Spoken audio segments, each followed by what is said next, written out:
My name is Ray Gosselin. I am a mixed blood.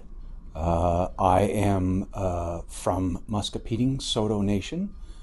I was actually born and raised off reserve and didn't become a member of the band until I don't know, the late 90s, early 2000s. But I grew up in Estevan, Saskatchewan, which is a border town.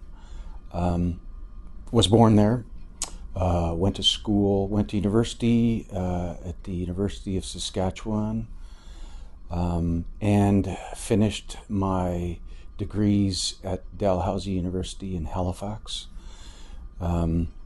I started my career. I was trained as an architect.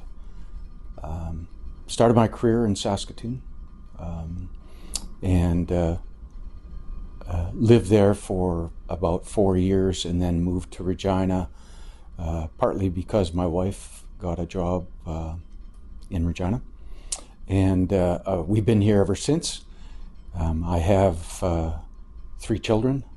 I have 1 grandchild. My daughter is my oldest, and she's not here right now. She's dealing with a sick child.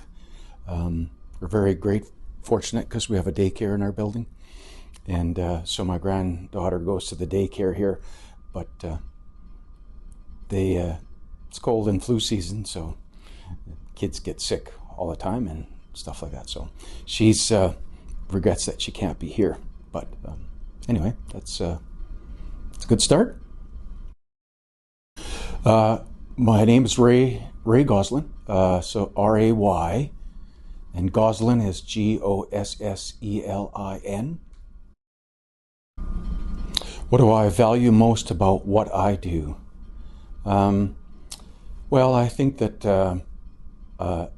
as a grandparent now, I certainly have learned a lot in life.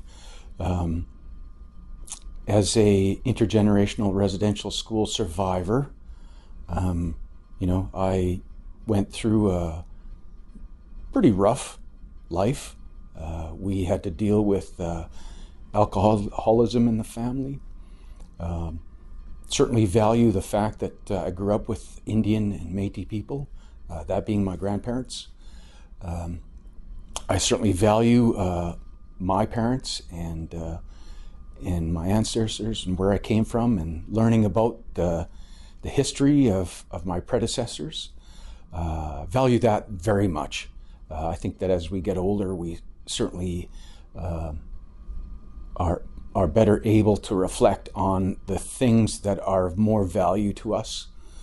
I've certainly value my profession as an architect. We still face many barriers in our profession. We try and deal with that, but I think that for us, we like to think that we're playing a role in our community, greater community, and that for me, it's just as much about making sure that we create a business where we can, when others that work for us can have a livelihood. So the people that work for me are people that have young families, or they're from other countries, and they have families, and so we like to think that it's just as important for us to make sure that we're maintaining their livelihood as we are keeping our business alive, in terms of being able to offer our professional services to First Nations and Métis communities that we're continuing to work for. I think certainly value the fact that we are working, and our business is on a urban reserve. For me, it's probably even more significant from the standpoint that I was hired by this institution to initiate the planning and reserve designation, and that was quite a few years ago. And So I played a large role in developing the planning and defining the site for this urban reserve, working with the architect. So I did get a chance to work with him on significant projects. So once this institution found enough funding, they started the construction, and I was very fortunate to be able to work as a project manager to help with construction and so on and so forth. So where we are located is significant to us. We like where we are because a lot of the communities that we serve have sent children through this school, and they are very familiar with it. And for us, of course, it's a significant building. Lots of people very much marvel at it. I think that the province has other thoughts about this building, so we certainly value the fact that that the Queen came and walked through this building. And a cultural practice. So we try to make sure that community engagement is a big part of what we do when we engage with our clients. I should also mention that Olivia and I did work for Reconciliation Regina for 4 years, where we served as coalition coordinators for the city of Regina. The reason why we did that, I think, was because we felt that our business wasn't receiving the recognition that it deserved in terms of our peers and in terms of having access to procurement, which is our livelihood in our profession. That is, in large part, the barriers that we face is procurement. Simply because we lose a lot of work to large firms or other firms that use a lot of our people to try and get the work, and so on and so forth. That still happens today. For us, we have barriers to procurement that is instilled in a lot of the procurement policies. Which is the New West Trade Partnership, which doesn't help firms like us that are Indigenous, more say. The barriers that we have is that these procurement agencies, when it comes to Indigenous-owned businesses, it's not recognized within their policy. So this notion of Indigenous set-asides is kind of a bad word, certainly a bad word for the province. And so those are the problems that we face today. But for us, we worked with the City of Regina to help with the reconciliation. So for 4 years, we went through a large process of establishing all of those Indigenous people that played a role in this urban center. We had to work with mayor, who mayors have agendas. We had to work with their agendas. Then there was a changeover. We started out with a male mayor, and now we have a woman mayor. And so we concluded our reconciliation work with the city and handed it off to another young lady to pick up the reins so that we could focus on our business more. But so getting back to the cultural aspect of our work, as I mentioned, community engagement is significant for us. When we work for other communities, we try and not focus on selfish concerns. We focus more on our clients' cultural identities, so that we respect who they are, and that what we do for them is about them and not about us. So we do attend sweats, we attend round dances, we have community engagement where we get together and talk about our projects. We do vision sessions and things like that. So community engagement, all communities are different, And so we've gone through a wide gamut of different kinds of experiences with different peoples. So there is a lot of indigenous cultures in the Treaty 4 area. So we do most of our work in the Treaty 4 area. So we've had a lot of experience with different peoples. We've had experiences with Métis communities. We've been able to do Métis projects such as doing interpretive paths at Batoche. And there again, we had an opportunity to work with Métis elders. We work with First Nation elders. We have done monuments. We have just finished the design of a monument for Government House here in Saskatchewan, where we're doing a monument to residential schools. So we've worked with the Lieutenant Governor, who is a First Nations person from Montreal Lake. We developed a monument for them, which is actually put out for tender right now, and so they should be constructing that fairly soon. But it's we are very grateful to be involved in that process because it's the province's first opportunity to recognize the residential schools in the province. So what we've did is we recognized all of the residential schools that the Truth and Reconciliation Commission established. There's I think there was 20 odd, almost 30 residential schools in the province here that we're going to be recognizing on a plaque in this monument.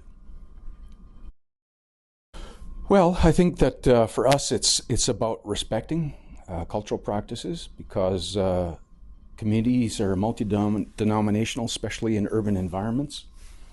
We certainly recognize that when we work in various communities, we respect the cultural protocols when we're in their community. And the same goes for the building that we're in right now. So we're tenants in this building, and the urban reserve here is dedicated to education. The First Nations University is a tenant to the land. The land is controlled by Star Blanket First Nation. So there was a process that was carried out and decided that was what it was going to be. So there also is a relationship between the First Nations and the Greater University of Regina. So the First Nations University is a federated college of the University of Regina. So there's a cultural dynamic there too, where the University of Regina has been here for a lot more and a lot longer than First Nations University. First Nations University started out as actually as the Saskatchewan Indian Federated College, which existed at the University of Regina, and they were in trailers. So what they had a vision. They gathered elders and decided that what they needed was a First Nation controlled institution, and so they had a gathering of elders and sweat, and then eventually they had the vision of establishing this college, and so they hired Douglas Cardinal, and then they hired myself. I was hired and worked under Blair Stonechild, who is a educator in this building right now, and we went through 2 years of planning and fundraising and to make this happen. But I think that the most significant thing is that in this day and age, when you're working in an urban environment, that you have to be respectful of the fact that there are a multitude of different cultures that are in the urban environment. And I think for us, it's being mostly aware of that and certainly being respectful. Oh yeah, well, I think I always wanted to learn a language. So I'm certainly not fluent in any other languages other than English and a little bit of French. But of course, we're in an environment where we have access to educators in our building who always share a little bit of knowledge with us in terms of languages. So there's 5 languages that are being taught in this building. And so for me, I always wanted to learn a language. And then, of course, it's for me, it's also one of my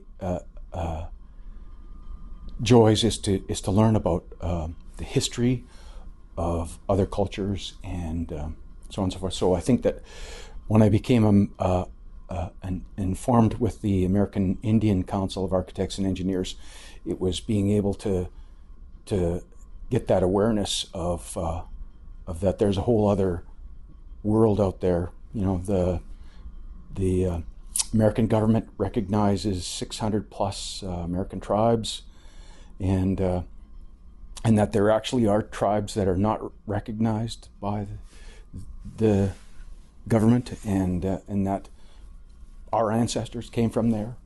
And it's so easy to grow up in an insular environment where you're not really aware of those people across the border, and the lives that they went through and the different things that they had to go through in that regard. So for me, it was also a learning environment to be part of a group. So I'm a part of the Indigenous Task Force with my national body, which is the Royal Architectural Institute of Canada.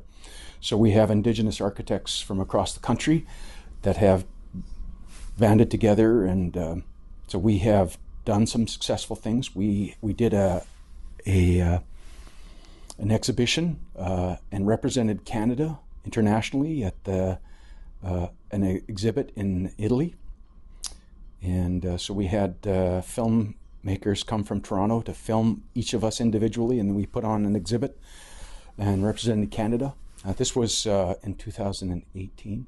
So that was an opportunity where we did something reconciliation-wise internationally, representing Canada. But just being part of that large group is also an opportunity to be exposed to the other cultures of some of our other fellow Indigenous Task Force members. Well, I think that from our experiences with Reconciliation Regina and the reconciliation movement, what we wanted to do was to understand that there should be balance and respect on both sides. I think that one of the barriers that we had to overcome was for the non-Indigenous communities to even be interested in this whole reconciliation movement. For some groups, they came forward very willingly. For, I think, most of the general society, there is a reluctance to get involved.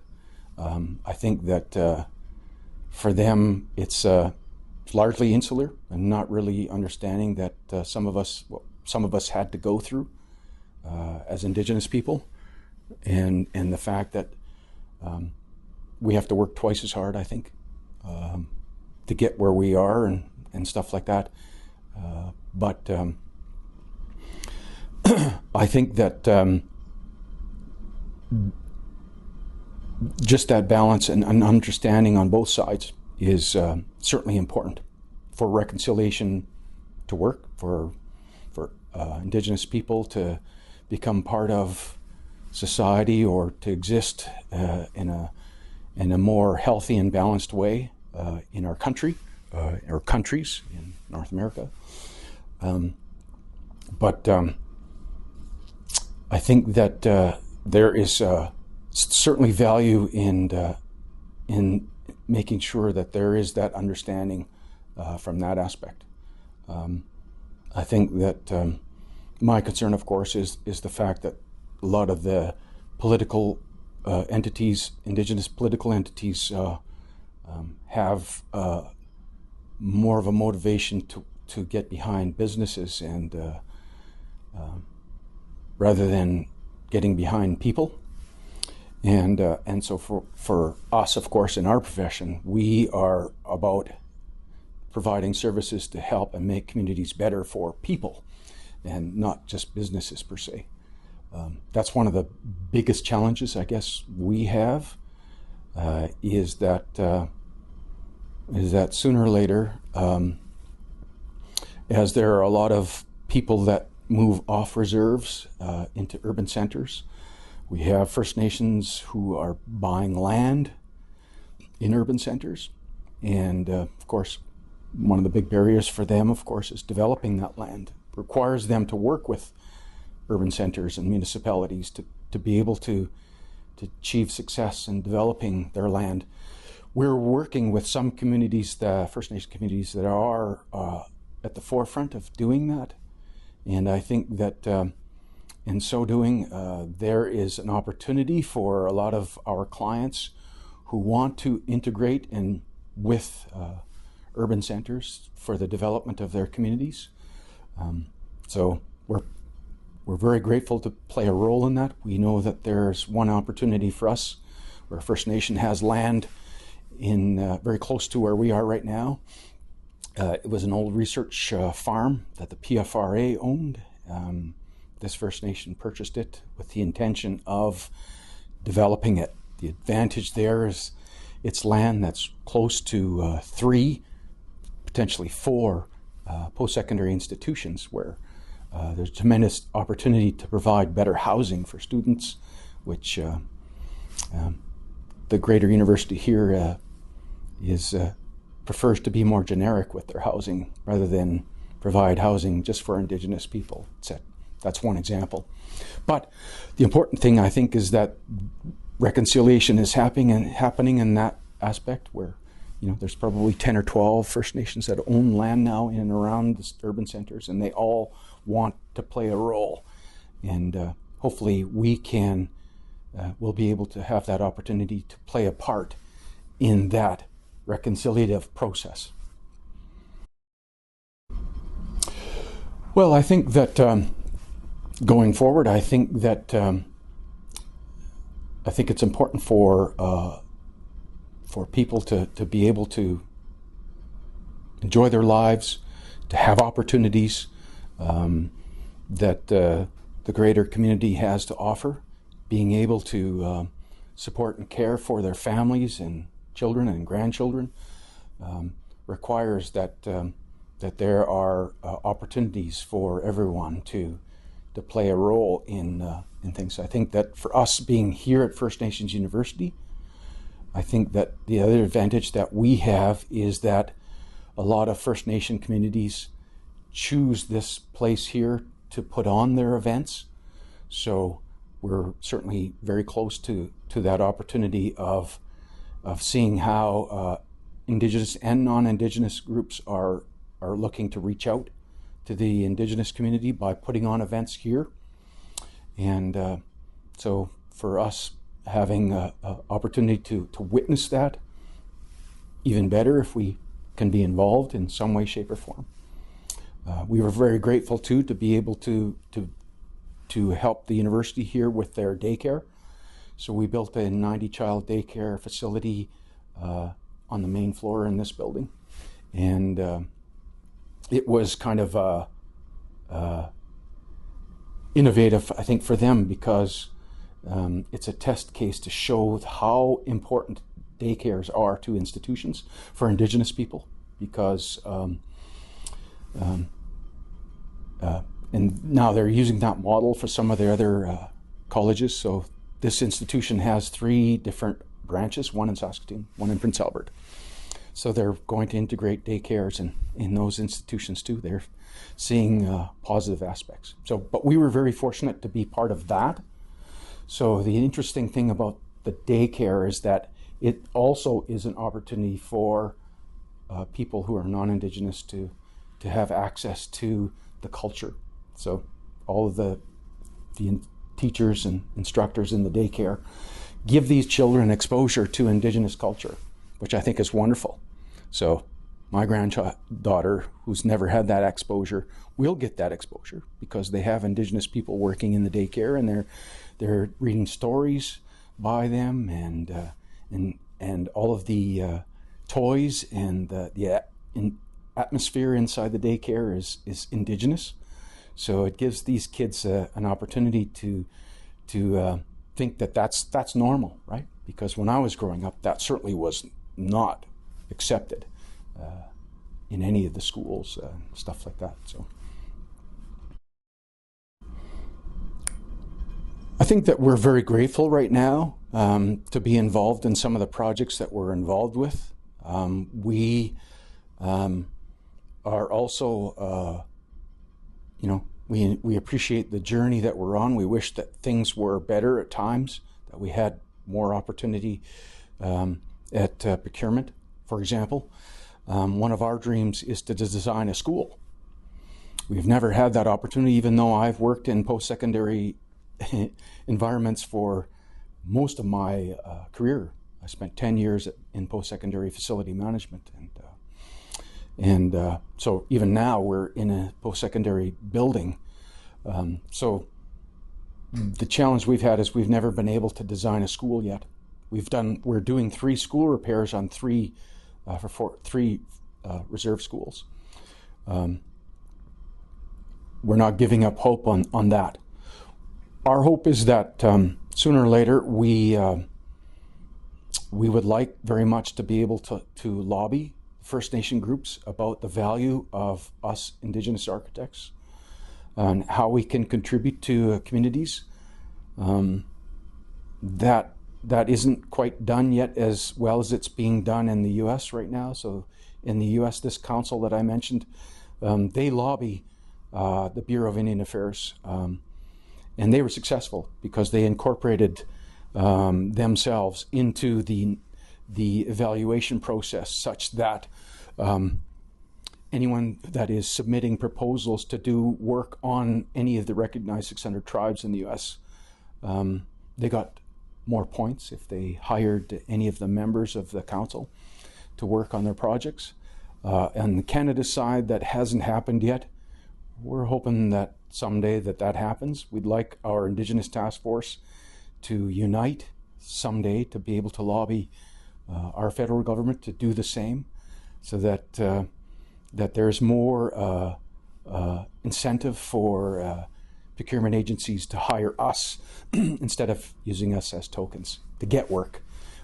We've been involved in those processes. We've been tricked and deceived many times out of work, simply because all of our peers, and including large global corporations, just want to use us to get the work. And there was one example of a library in Saskatoon where there was an opportunity for us to actually break through and be able to get that recognition to do a library. And we lost that project to one of my colleagues who's out of province. And that seems to be another thing about Saskatchewan, is that you have to achieve success outside of the province to be recognized in the province. That seems to be another thing that we recognize as a barrier for us as an Indigenous owned business.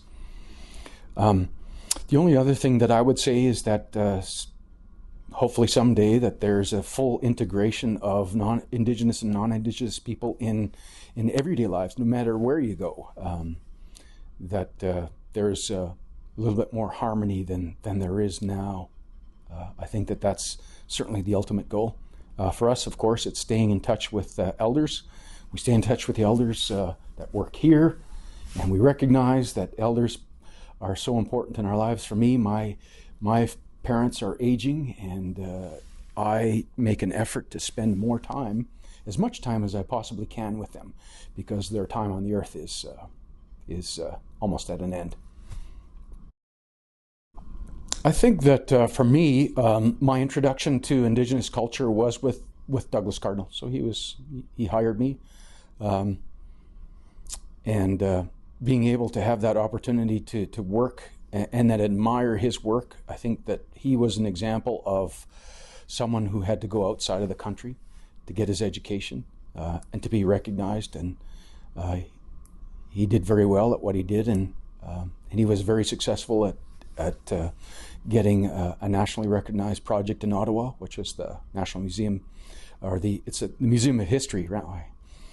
But I was very fortunate to be able to work under him, and but it's also understanding how he incorporated some of his culture into his work.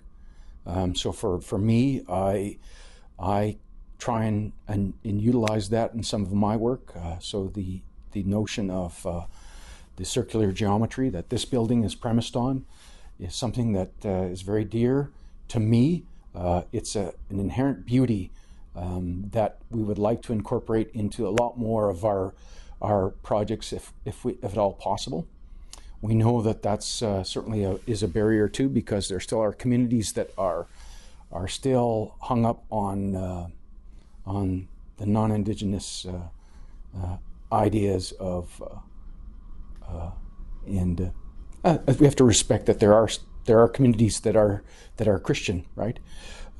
First Nation communities, and we're working with some of them that are that way, and we respect that too.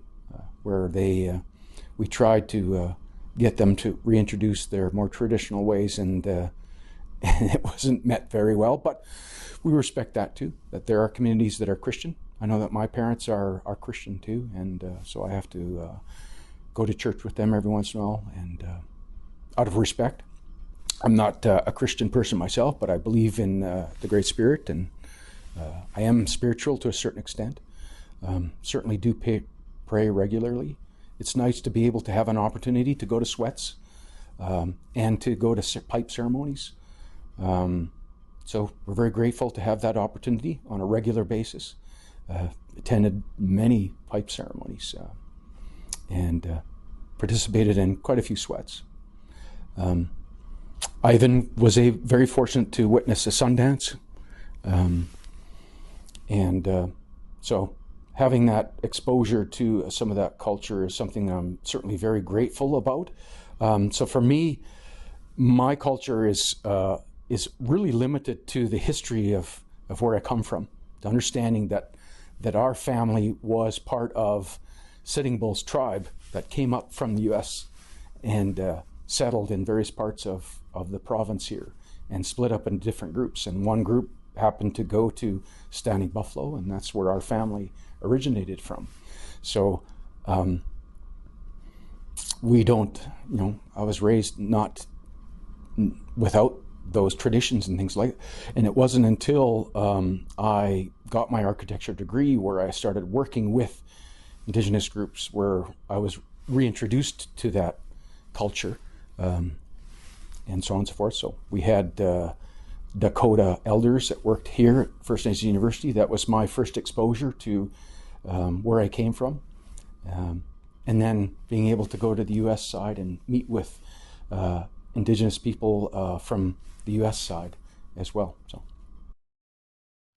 okay, so this is a picture that is from, I have a library of old photos that I inherited from my grandparents. This is my grandmother, Madeline Patra, who became Madeline Gosselin. And this is my great aunt, Lena. They were sisters. And this is my great grandmother. And she has an Indian name, and don't ask me to pronounce it. But they grew up in White Shield, North Dakota. And her English name was Mary Bassett. And so you can see that there's a strong Métis beading on the saddle here on the horse, and then there's a First Nation blanket underneath it. So there's a combination of cultures there. And I noticed that when we bring Indigenous cultures in and they look at this picture, they notice those things right away. And you can see that she's a Christian. She's got the cross on, and so on. So anyway, that's for me. There was very little information about the history behind the picture because we didn't receive the picture until after my great grandmother passed on, and so we don't really know where it was taken.